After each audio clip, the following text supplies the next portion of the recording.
ঘুম থেকে উঠতে না পারার কারণে সাহারি খেতে না পারলে কি রোজা হবে?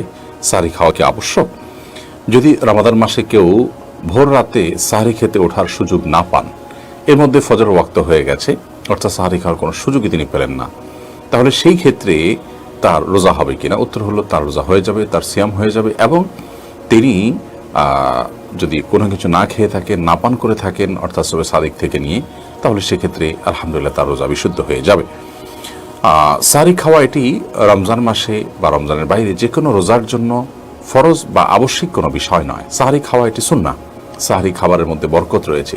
কিন্তু কোনো কারণে কেউ সাহারি খেতে পারলেন না, তারপরও তার রোজা হয়ে যাবে, তার সিয়াম হয়ে যাবে ইনশাআল্লাহ তাআলা।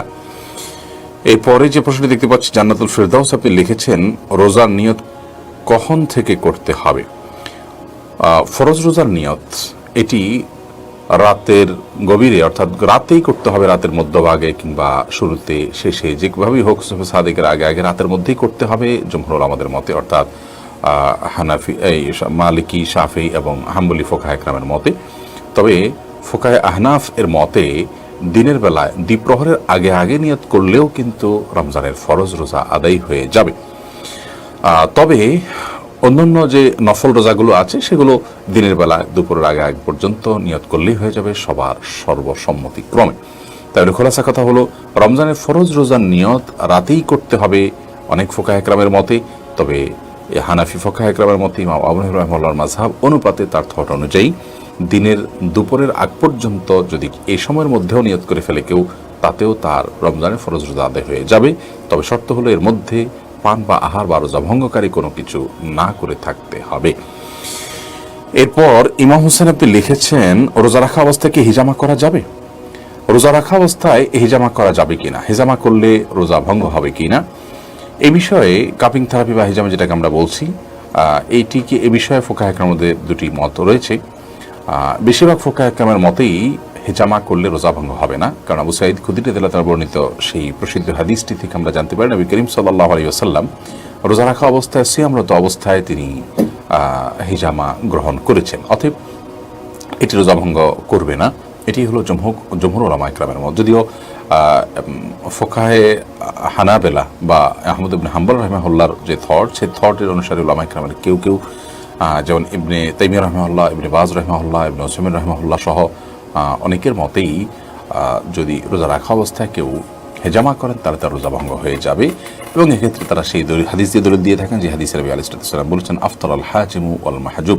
সেই হাদিসের অনেক ব্যাখ্যা, অনেক বিশ্লেষণ, অনেক আপনার জবাব প্রথমত উলামা ইকরাম দিয়ে থাকেন।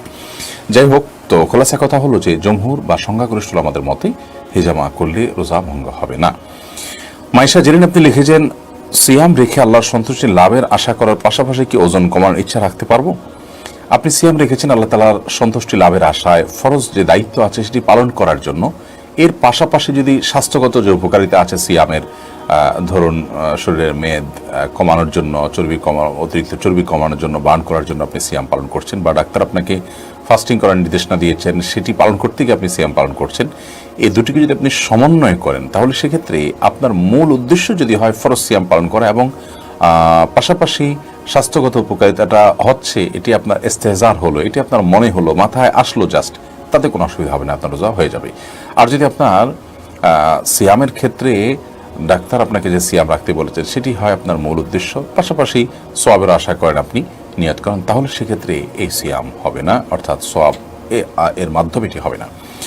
তো মূল উদ্দেশ্য থাকতে হবে আল্লাহ তাআলার সন্তুষ্টি লাভের আশা।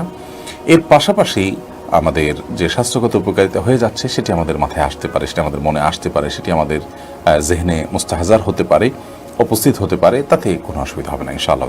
তবে মূল উদ্দেশ্য থাকতে হবে ইবাদত এবং আল্লাহর সন্তুষ্টি। এরপরে তাসিন সাইম আপনি লিখেছেন, বর্তমানে আমি দেশের বাইরে চিকিৎসার জন্য অবস্থান করছি, মাস দেড়েক সেখানে থাকবো, তো আমি কি কসর নামাজ পড়বো নাকি পুরো নামাজ পড়বো জানার উপকৃত হব? ফিকে হানাফি অনুযায়ী আপনি সেখানে পুরো নামাজ পড়বেন, কারণ 15 দিনের বেশি কোথাও অবস্থান করার নিয়ত করলে সেখানে তাকে মুকিম হিসেবে ধরা হয় ফোকা হানাফের মত অনুযায়ী। যদিও অন্যান্য অনেক ইমামদের মতেই কেউ কোনো জায়গায় স্থায়ীভাবে বসবাস না করলে, বা সেখানে স্থায়ী হোক আর অস্থায়ী হোক, সেখানে ঠিকানা গেড়ে তিনি নিয়মিত বসবাস করার, যেটাকে বলে বাসা ভাড়া করে কোনো জায়গাতে আপনার চাকরি নিয়েছেন বা দীর্ঘমেয়াদে পড়াশোনা করবেন, এই মর্মে তিনি সেখানে কোনো হোস্টেল নিয়েছেন, বাসা নিয়েছেন, এরকম করে যদি না থাকে তাহলে সে সেখানকার মুকিম হিসাবে ধর্তব্য হয় না। আপনি সেখানে গিয়েছেন ট্রিটমেন্ট করার জন্য এবং সেখানে আপনি কিছুদিন থাকবেন, সেটা হতে পারে বেশি, সেক্ষেত্রে আপনাকে মুসাফির ধরা হবে। এটা হলো অন্য উলামায়ে কেরামের মত। তো ফোকায়ে হানাফির মত অনুযায়ী 1 মাসের বেশি যদি আপনি 1 মাস বা 1.5 মাস, মানে 15 দিনের বেশি যদি আপনি নিয়ত করে থাকেন, তাহলে সেক্ষেত্রে আপনি মুকিম হিসাবে ধর্তব্য এবং পুরো নামাজ আপনাকে পড়তে হবে। মিজান হাসান আপনি লিখেছেন, রমজানে ওমরা করার বিশেষ কোনো ফজিলত আছে কিনা, ওমরা করার কি নির্দিষ্ট কোনো সময় আছে?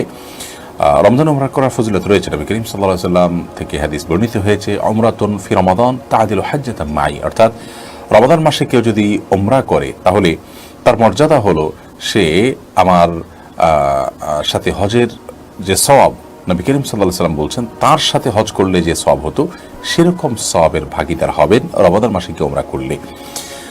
তবে এই ওমরার কোনো নির্দিষ্ট সময়সীমা নেই। রমাদানের প্রথম দিন থেকে নিয়ে একেবারে শেষ দিন পর্যন্ত যে কোনো সময় ওমরা করলে ইনশাআল্লাহ বিইذনিল্লাহ এই সওয়াবের ভাগীদার হওয়া যাবে।